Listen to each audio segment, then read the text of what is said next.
বলছিলাম 2016 সালে রিলিজ হওয়া দ্য ওয়েলিং মুভিটির কথা। মুভিটির ডিরেক্টর না হং জিন। মুভিটির IMDb rating 7.5 out of 10। Rotten টমেটোসে মুভিটি 99% ফ্রেশ এবং মেটাক্রিটিকে মুভিটির স্কোর 81%। তো বলা যাক 2016 সালে রিলিজ হওয়া হরর থ্রিলার মিষ্টি জনরার কোরিয়ান মুভি দ্য ওয়েলিং এর ঘটনা প্রবাহ। দক্ষিণ কোরিয়ার ছোট একটি গ্রাম ছিল গোকসেওন। পাহাড়ে ঘেরা এই গ্রাম ছিল বেশ শান্তিপূর্ণ এবং মনোরম, কিন্তু হঠাৎ করে গ্রামে কি যেন হয়েছে। একে একে মানুষ মরতে শুরু করেছে, আর এই মানুষগুলো তাদের নিকটাত্মীয়দের হাতেই মারা যাচ্ছে। ছোট এই গ্রামে সাধারণত বাইরে থেকে তেমন কেউ আসে না, তবে কিছুদিন থেকে এক জাপানিজ লোককে গ্রামে দেখা যাচ্ছে। সে মাঝে মাঝে গ্রামের পুকুরে বসে মাছ ধরত। গ্রামেরই এক পুলিশ ছিলেন জংগু। ভীতু এবং অলস স্বভাবের জং ঘুমাচ্ছিল। ভোরে তার কাছে খবর আসে গ্রামের এক পরিবারে হত্যাকাণ্ড ঘটেছে। দ্রুতই জং ঘটনাস্থলে যায়। বেশ কিছুদিন থেকেই আবার গ্রামে বৃষ্টি হচ্ছিল। ঘটনাস্থলে জং যেয়ে দেখে সেখানে আগে থেকেই অপরাধীটি আটক হয়ে আছে। সে ছিল কৃষক স্বামী যে তার স্ত্রীকে নৃশংসভাবে হত্যা করেছে। সে তার স্ত্রীকে 20 বারের মতো ছুরি দিয়ে কুপিয়ে হত্যা করেছে, কিন্তু অপরাধীটি কিছু বলছিল না কেন সে এটা করেছে। সে একেবারেই অস্বাভাবিক ছিল। তার চোখ উল্টে গিয়েছিল আর তার পুরো শরীর র্যাশ অর্থাৎ ফুসকুড়িতে ঢেকে গিয়েছিল। পুলিশরা ক্রাইম সিন দেখে বুঝতে পারে অপরাধী অন্য কোনো একটি জায়গায় খুনটি করেছে। তারপর মৃতদেহটি টেনে এখানে নিয়ে এসেছে। পুলিশরা খুঁজে খুঁজে ওই জায়গাটিতে যায়। পুলিশ জং জায়গাটিতে যেতেই লক্ষ্য করে বাসার গেট বরাবর কিছু শুকনো ফুল বেঁধে রাখা হয়েছে। বাসার একটি রুমে দেখা যায় সেখানে বিচ্ছিন্ন অবস্থা। অদ্ভুত ধরনের জিনিসপত্র আর কিছু কাক সেখানে মরে পড়ে আছে। এই বিষয়গুলো নিয়ে গ্রামের সর্বস্তরে আতঙ্ক ছড়িয়ে পড়েছিল। থানায় জংয়ের এক সহকর্মী একটি ঘটনা বলে, গ্রামেরই এক শিকারী জঙ্গলে শিকার করার সময় প্রায় নগ্ন একজন লোককে দেখেছিল, যে হরিণের কাঁচা মাংস খাচ্ছিল। তার চোখ ছিল রক্তবর্ণের আর আচরণ ছিল হিংস্র। সে ওই জাপানিজ লোকটির মতোই দেখতে ছিল। গ্রামবাসীদের ধারণা ওই জাপানিজ লোকটি আসার পর থেকেই এই সব ঘটনার শুরু হয়েছে। তাদের এই কথাবার্তার সময় বিদ্যুৎ চলে যায়, আর তখনই তারা থানার বাইরে একটি মহিলাকে নগ্ন অবস্থায় দেখতে পায়। পরের রাতে আবার একই ধরনের ঘটনা ঘটে, আর ওই নগ্ন মহিলাটি এবার অপরাধী। সে তার পুরো পরিবারকে ঘরে বন্দি করে আগুনে জ্বালিয়ে দিয়েছে। জঙ্গু ঘটনাস্থলে আসে। অপরাধী মহিলাটি একসময় জংয়ের ওপর ঝাঁপিয়ে পড়ে। জঙ্গু অনেক ভয় পায়। পরে মহিলাটি সেখান থেকে পালিয়ে যায়। ঘটনাস্থলে জাপানিজ লোকটিরও উপস্থিতি লক্ষ্য করা গিয়েছিল। পরের সকালে ওই মহিলাটির লাশ গাছে ঝুলন্ত অবস্থায় পাওয়া যায়। পুলিশের তদন্তে বেরিয়ে আসে ওই বাসার মানুষগুলো পুড়ে মরেনি, তাদেরও কুপিয়ে হত্যা করা হয়েছে। তারপর আগুনে জ্বালিয়ে দেওয়া হয়েছে। গ্রামের অনেকেই বলাবলি করছিল অপরাধী মহিলাটিকে ওই জাপানিজটা আগে ধর্ষণ করেছিল, আর তারপর থেকেই সে এরকম পাগল হয়ে গেছে। তার শরীরেও ওই র্যাশগুলো ছিল। এই বিষয়গুলো নিয়েই জং তার এক সাথীর সাথে আলোচনা করছিল। সেখানে দূরে সাদা কাপড়ে একটি মহিলাকে দেখা যায়, যে তাদের দিকে বারবার নুড়ি পাথর নিক্ষেপ করছিল। কিছু পরে মহিলাটি এসে জংয়ের সাথে কথা বলে। সে বলে পাগল মহিলাটি তার পুরো পরিবারকে মেরেছে। সে জংকে সাথে নিয়ে ক্রাইম সিনে যায়। সে দেখিয়ে দেয় কিভাবে মহিলাটি সবাইকে হত্যা করেছে। সে সব সচক্ষে দেখেছে। সে এও বলে এই বাসারই একজনের কাছে সে জানতে পেরেছিল ওই জাপানিজ লোকটি আসলে একটি পিশাচ বা শয়তান। সে মানুষের রক্ত পান করে। জং বলে সে লোকটিকে বেশ কয়েকবার দেখেছে। মহিলাটি বলে জাপানিজটিকে বারবার দেখা কোনো শুভ লক্ষণ নয়, মানে হচ্ছে সে তার পিছু নিয়েছে, তাই তাকে সাবধানে থাকতে হবে। জং এই মহিলাটিকে প্রত্যক্ষদর্শী হিসেবে নিতে চায়, তাই সে তার সাথীকে কল করে দ্রুত সেখানে ডাকে। বলে সে একজন সাক্ষী পেয়েছে, কিন্তু পরক্ষণেই সে এসে দেখে মহিলাটি উধাও হয়ে গেছে। একটু সামনে এগিয়ে জং দেখে দূরে ওই জাপানিজটাই একটি জন্তুর কাঁচা মাংস খাচ্ছিল। সে তার দিকে ধেয়ে আসে আর তৎক্ষণাৎ তার ঘুম ভেঙে যায়। জাপানিজটির এইরকম বীভৎস আক্রমণ সে প্রায়ই স্বপ্নে দেখছিল। ঘুম থেকে জেগে জং জানতে পারে তার মেয়ে অসুস্থ। এইসব ব্যাপারগুলোর মধ্যেই বারবার ওই জাপানিজ লোকটি জড়িয়ে যাচ্ছিল। তাকে নিয়েই গ্রামবাসীর আতঙ্ক। জং বারবার তাকে নিয়েই দুঃস্বপ্ন দেখছিল। আর হুট করেই তার মেয়ে বেশ অসুস্থ হয়ে পড়ে, যা মোটেই স্বাভাবিক ছিল না। তাই জং ওই শিকারী লোকটির কাছে যায়, যে ওই জাপানিজটিকে হরিণের কাঁচা মাংস খেতে দেখেছিল। শিকারী লোকটি বলে ওই লোকটি কোনো মানুষ নয়, ওটি একটি পিশাচ।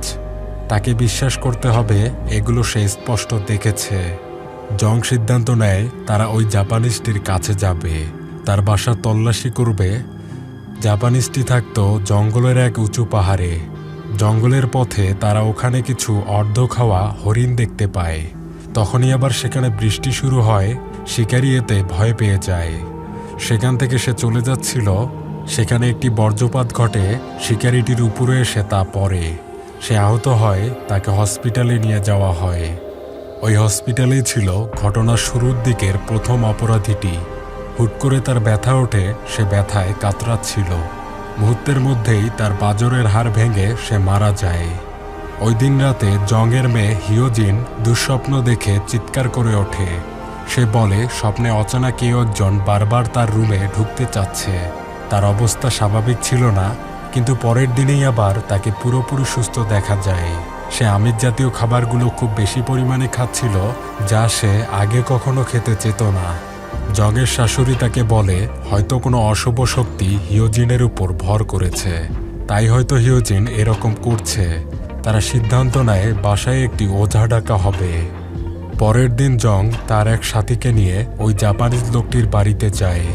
তাদের সাথে জংয়ের সাথীটির ভাগ্নেও ছিল, যে দোভাষীর কাজ করতে পারত। জাপানিজটি বাসায় ছিল না, বাসার সামনে একটি কুকুর বাঁধা ছিল। তারা বাসায় অদ্ভুত সব জিনিস খুঁজে পায়। এক রুমে তারা কালো জাদুমন্ত্রের আলামত জিনিসগুলো পায়, আর অন্য আরেকটি রুমে পাওয়া যায় বেশ কিছু ছবি।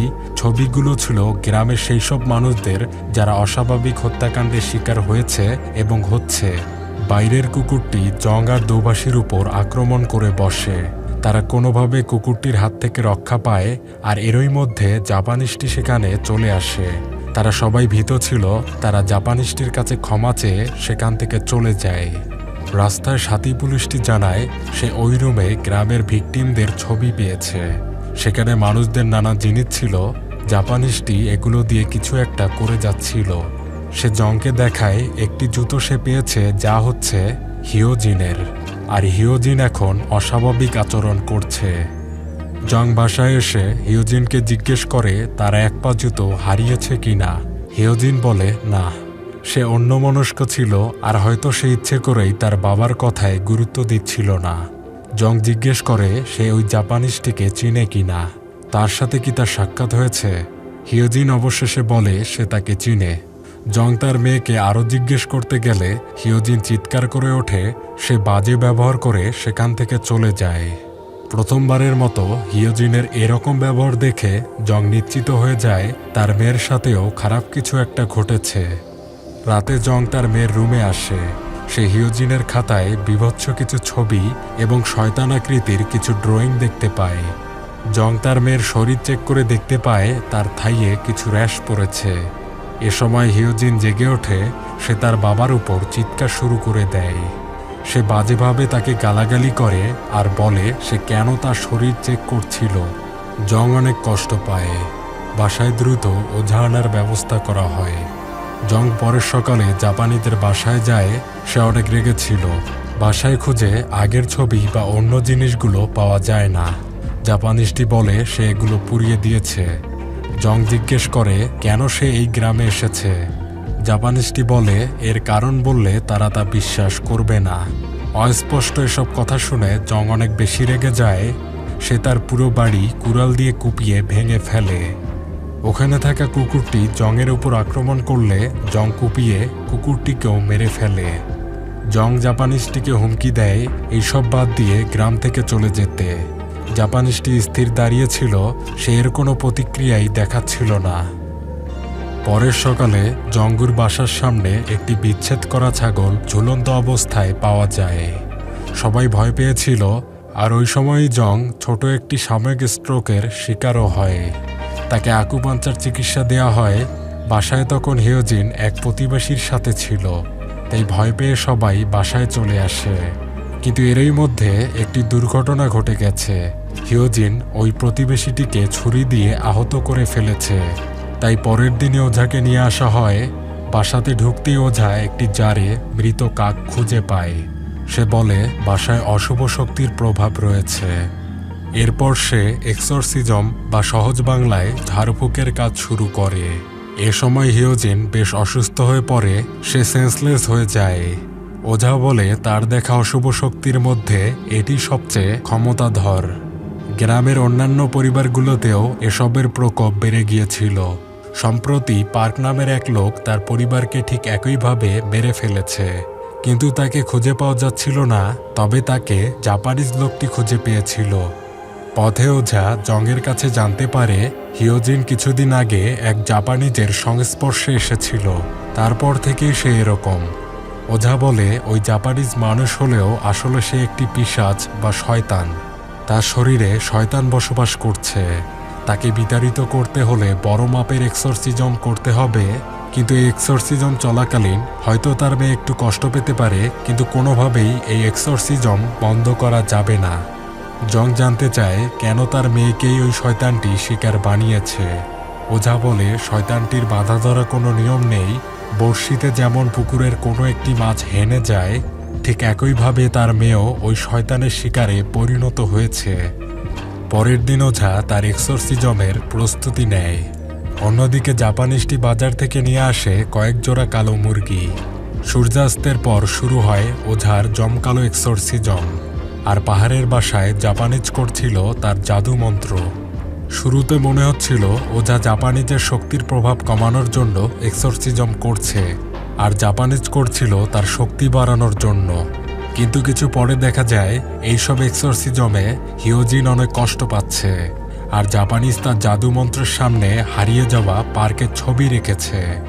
বাইরে থাকা পার্ক আবার এতে সেন্স ফিরে পায়। ওঝার ব্রেকের আঘাতে একদিকে হিয়োজিনের আর্তনাদ দেখা যাচ্ছিল, অন্যদিকে আবার জাপানিজও তার বুকে ব্যথা পাচ্ছিল। জং তার মেয়ের এই অবস্থা সহ্য করতে পারে না, তাই সে বাধ্য হয়ে ওঝার এক্সরসিজম নস্যাৎ করে দেয়। পরিস্থিতি স্বাভাবিক হয়, জাপানিজ স্বস্তি পায়, সে রুমে গিয়ে শুয়ে পড়ে। আর তখন সে রুমের বাইরে ওই সাদা কাপড় পরিহিতা মহিলাকে দেখতে পায়।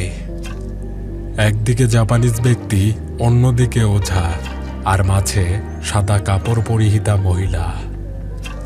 জং হিয়োজিনকে হসপিটালে নিয়ে যায়। তারপর সে একজন ফাদারের কাছে আসে। ফাদারের সাথে ওই জাপানিজ ব্যক্তিটিকে নিয়ে আলোচনা করে। ফাদার বলে শুধুমাত্র মানুষের কথার উপর ভিত্তি করেই সব বিশ্বাস করা যায় না, যতক্ষণ না স্বচক্ষে তার সত্যতা মেলে। হতে পারে এসব ভুল ধারণা বা গুজব, আবার হতে পারে সবই সত্য, তাই যাচাই করে দেখতে হবে। এসব কথার পরে জং সিদ্ধান্ত নেয় সে দলবল নিয়ে জাপানিজের বাসায় যাবে, তাকে আটক করবে। সে যদি আসলেই পিশাচ হয়ে থাকে তাহলে সে তার আসল রূপে ধরা দিবে, তার ক্ষমতা দেখাবে, আর এতেই সবকিছু পরিষ্কার হয়ে যাবে। কিন্তু ওই দিন সকালে জাপানিজ উঠে দ্রুতই পার্কের গাড়ির কাছে যায়, তবে পার্ক সেখানে ছিল না। জাপানিজের বাসায় এসে জংরা ভাঙচুর শুরু করে দেয়। তারা জাদুমন্ত্রের আলামত পায়, কিন্তু জাপানিজকে তারা পায় না। বাইরে বেরিয়ে তারা পার্ককে তাদের দিকে ধেয়ে আসতে দেখে। পার্কের শরীরের অবস্থা ছিল একদম বীভৎস, কিন্তু কোনো কিছুর মাধ্যমে সে তাদের সবাইকে আক্রমণ করছিল। শত আঘাতেও তাকে দমানো যাচ্ছিল না, কিন্তু হঠাৎ করে তার শরীরটি বেঁকে যায়। কাতরানোর এক পর্যায়ে হাড় ভেঙে সে মারা যায়। তার কিছু পরে তারা দূরে থাকা জাপানিজকে দেখতে পায়। তারা সবাই মিলে জাপানিজটিকে ধাওয়া করে। ধাওয়া করতে করতে তারা পাহাড়ের শেষ মাথায় চলে আসে, কিন্তু জাপানিজকে আর পাওয়া যায় না। জাপানিজটি পাহাড়ের কিছু নিচে পড়ে গিয়েছিল, সে লুকিয়ে সেখানে কাঁদছিল। তার কিছু দূরে ছিল সাদা কাপড় পরিহিতা মহিলাটি, যে জাপানিজকে দেখে মৃদু হাসছিল। জাপানিজ সেই মহিলার পিছু নেয়। বৃষ্টির সেই বিকেলে জংরা ঘায়েল অবস্থায় বাসা ফিরছিল। রাস্তায় একটা অ্যাক্সিডেন্ট হয়। একটি লোক পাহাড় থেকে তাদের গাড়ির সামনে এসে পড়ে। বেরিয়ে জংরা দেখতে পায় এটা সেই জাপানিজ লোকটি সেই প্রায় মৃত অবস্থায় ছিল। জংরা তাকেই পিশাচ ভাবত, তাই দ্বিতীয় কোনো কিছু না ভেবে তারা জাপানিজকে পাহাড় থেকে নিচে ফেলে দেয়। অন্যদিকে ওঝা তার কর্মশালায় কিছু অনুভব করার চেষ্টা করছিল। সে পাহাড়ের দিকে তাকিয়ে বলে, ইঁদুর তার জন্য রাখা ফাঁদে আটকা পড়েছে। হসপিটালে যে জং দেখে হিয়োজিন সুস্থ হচ্ছে। সুস্থ অবস্থায় মেয়েকে পেয়ে জং কেঁদেই ফেলে। এরপর থেকে ওঝা জংকে কল করেই যাচ্ছিল, কিন্তু কল রিসিভ না করায় ওঝা জংয়ের বাড়িতেই চলে আসে। কিন্তু ওখানে যেয়ে তার নাক দিয়ে রক্ত বের হতে থাকে। সামনে সে ওই সাদা কাপড় পরিহিতা মহিলাকে দেখতে পায়। এতে তার নাকমুখ দিয়ে রক্তবমি শুরু হয়। সে সেখান থেকে পালিয়ে যায়। রাস্তায় তার গাড়ি পঙ্গপালের আক্রমণের শিকার হয়। ওঝা জংকে আবার কল করে। এবার রিসিভ করলে ওঝা বলে তার অনেক বড় ভুল হয়ে গেছে। পিশাচ জাপানিজ নয়, ওই সাদা কাপড় পরিহিতা মহিলাটি। জাপানিজটি তার মতো একজন ওঝা ছিল, যে গ্রামবাসীকে রক্ষা করার চেষ্টা করে যাচ্ছিল। ওঝা জংকে দ্রুত বাসায় তার মেয়ের কাছে যেতে বলে। অন্যদিকে দেখা যায় ওই দিনই দোভাষীটির পুলিশ মামা তার পুরো পরিবারকে মেরে ফেলেছে। এর মানে এখনও পিশাচ অক্ষত আছে। তাই সে ছেলেটি ওই পাহাড়ের উদ্দেশ্যে রওনা হয়। তার ধারণা জাপানিজটি বেঁচে আছে। জং দ্রুতই তার বাসায় এসে হিয়োজিনের খোঁজ করে। হিয়োজিন বাসায় ছিল না। তাকে খুঁজতে বেরোলে জং ওই সাদা কাপড়ের মহিলাটির দেখা পায়। মহিলাটি বলে সে তার পরিবারকে বাঁচাতে চায়। শয়তান হিয়োজিনের ভিতরে প্রবেশ করেছে। জংকে তার বাসায় যাওয়া যাবে না, গেলে সব পণ্ড হয়ে যাবে। হিয়োজিন বেশে শয়তান সবাইকে মেরে ফেলবে। জং বলে মহিলাটিকেই বা কেন সে বিশ্বাস করবে? সে মানুষ নাকি পিশাচ? মহিলাটি সামনে আসে, বলে শয়তান তোমাদের বোকা বানিয়ে যাচ্ছে। তুমি তার বীভৎস রূপ স্বপ্নে দেখেছ, কিন্তু না বুঝেই তুমি বারবার শয়তানের পথেই চলে যাচ্ছ। তোমাকে শুধু ধৈর্য ধরতে হবে। আমি শয়তানের জন্য একটি ফাঁদ পেতেছি। যখন 3টি মোরগ ডেকে উঠবে, তখনই শয়তান সেই ফাঁদে আটকা পড়বে। আর এই 3 ডাক পর্যন্ত তোমাকে এখানেই থাকতে হবে। দোভাষী ছেলেটি পাহাড়ের এক গুহায় আলো দেখতে পায়। সেখানে যেয়ে সে দেখে জাপানিজটি বেঁচে আছে, আর সে সেখানে জাদুমন্ত্র জাতীয় কিছু করছে। ছেলেটি বলে, তুমি বেঁচে আছো, তাহলে তো তুমি শয়তান। কিন্তু যদি তুমি না হয়ে থাকো, বা যদি হয়েও থাকো, তাহলে তুমি তোমার আসল রূপটি দেখাও, তোমার আসল পরিচয়টি জানাও, তাহলে আমি তোমায় ছেড়ে দিব। অন্যদিকে জংকে ওঝা কল দিয়ে বলে সে বাসায় গিয়েছে কিনা।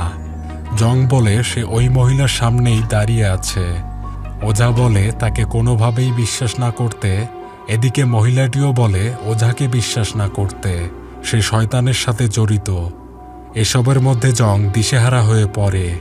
জং মহিলাটিকে বলে, তুমি যদি সত্যি আমার পরিবারকে বাঁচাতে চাও, তাহলে কেন ওই শয়তানটিকে আমার মেয়ের শরীরে প্রবেশ করতে দিলে? আগে থেকেই কেন তাকে রক্ষা করে যাচ্ছিলে না? মহিলাটি বলে, আমি রক্ষা করেই যাচ্ছিলাম, কিন্তু তুমি মাত্রই একটি পাপ করে ফেলেছ।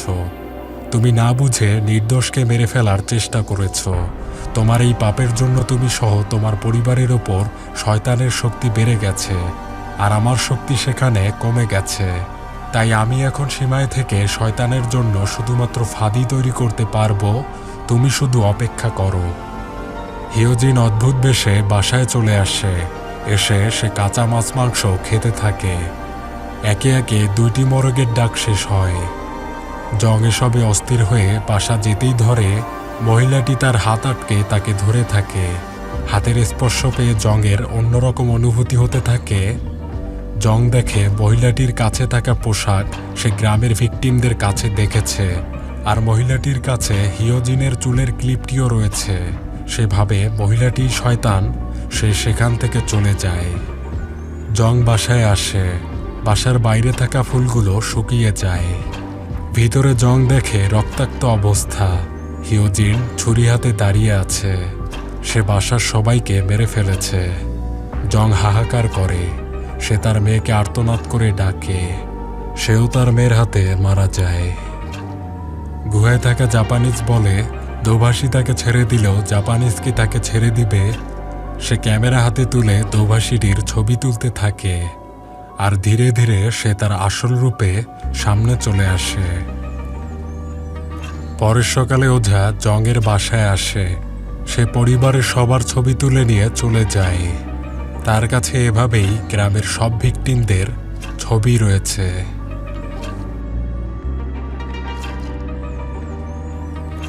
গল্পের প্রেক্ষাপট এতটাই জটিল যে নানা ক্রিটিক এটাকে নানাভাবে ব্যাখ্যা করেছেন, তবে আমি এটাকে আমার নিজের মতো করে ব্যাখ্যা করব।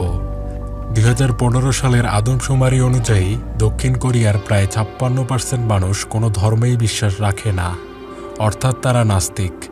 এরকমই একটি গ্রাম ছিল গেকসেয়ন। এরকম গ্রামে শয়তান সহজেই তার ধ্বংসলীলা চালাতে পারবে। শয়তান কোনো এক জাপানিজ লোকের মধ্য দিয়ে সেই গ্রামে প্রবেশ করে, কিন্তু শয়তান একাই সবকিছু করতে পারবে না, তাই সে সহকারী হিসাবে নিত এক ওঝাকে।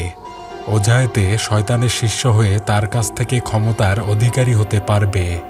গ্রামকে শয়তানের হাত থেকে রক্ষার জন্য সৃষ্টিকর্তা দূত হিসেবে প্রেরণ করলেন সাদা কাপড় পরিহিতা মহিলাটিকে।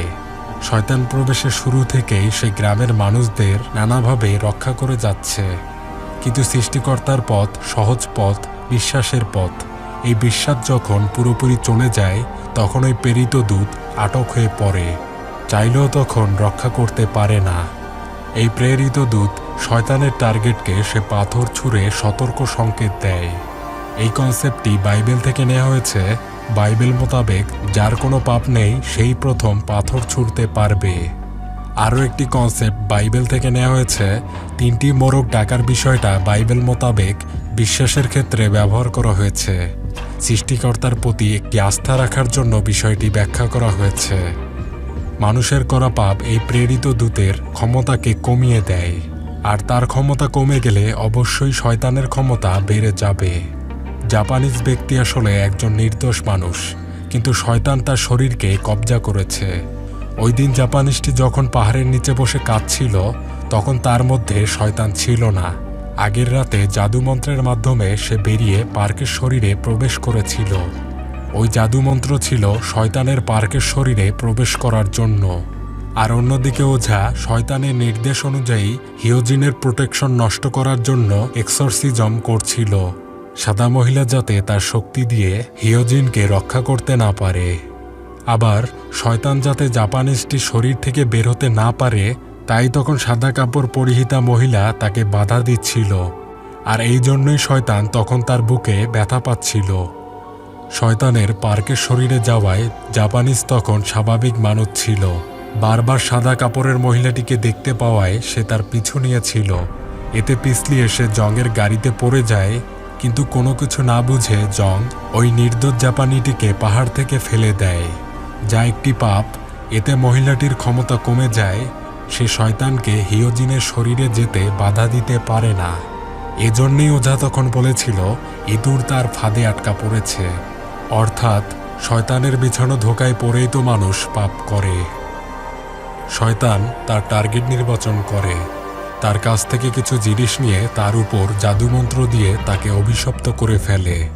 ওঝা সেই টার্গেটের রক্ষা কবচ নষ্ট করার চেষ্টা করে। শয়তান কোনোভাবে ভিকটিমদের দ্বারা পাপ করিয়ে নেয়, আর এতেই সে তার ক্ষমতা বৃদ্ধি করে ভিকটিমের শরীরে প্রবেশ করে, তার মাধ্যমে পুরো পরিবারকে নিঃশেষ করে ফেলে। আর তারপর তাদের ছবি তুলে নিয়ে এসে শয়তান তাদের আত্মাকে বন্দী করে রাখে। পাপী মানুষ এভাবেই তার পাপের মাধ্যমে শয়তানের ধ্বংসাত্মক পথকে সহজ করে দেয়।